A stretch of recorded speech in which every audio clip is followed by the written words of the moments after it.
fafalina no iarabananao any tokantrano indray amizao takarivany fafitoan'ny volana aogositra 2024 izao ato anatin'ny metotetry ny andro televiziona malagasy mikasika ny izay metotetry ny andro izay de mbola ibantoerana aloha ato anatin'ny roa andro avy ny alizay malefaka zany somary maina ny andro saika manerana ny nosy mihitsy afa-tsy amin'iny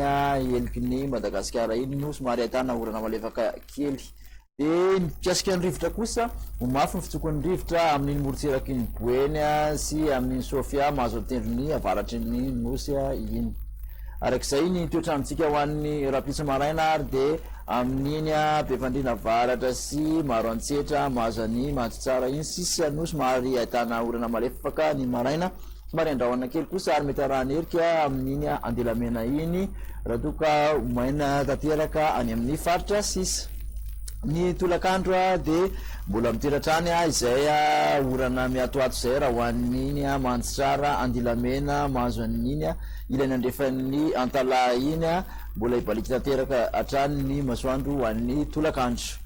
Ny maripana voavinavina ary manodidina ny 4 degré celsius hoan'ny aty ampovoantany 4 ny ambandrindra vakana karatra manodidina ny 17 katramin'ny 18 aty amin'ny morotsiraka atsinanana ny nosy raha toka 20 katramin'ny 20 kosa any amin'ny morotsiraka andrefan'ny nosy.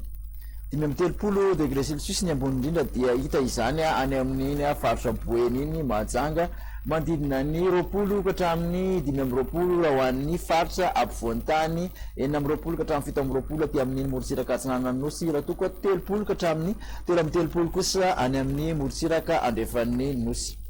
Ny ny andro ho an'reto tanàn-dehibe anankitelo ivelan'ny Madagasikara rehetra indray de ifadimy andrahona sy masoandro raha hoan'ny Nairobi sy Johannesburg somary andrahona kosa ny andro raha hoan'ny Paris. Jeretsika ny toetry ny andro ho an'ny nosy manodidina ny Madagasikara any Maurice no ahitana orana tandrivon-drahona izay mety arankotroka ifandimy andrahona sy masoandro raha hoan'ny Comores sy Mayotte ibalika tanteraka kosa ny masoandro raha hoan'ny Seychelles sy La Réunion.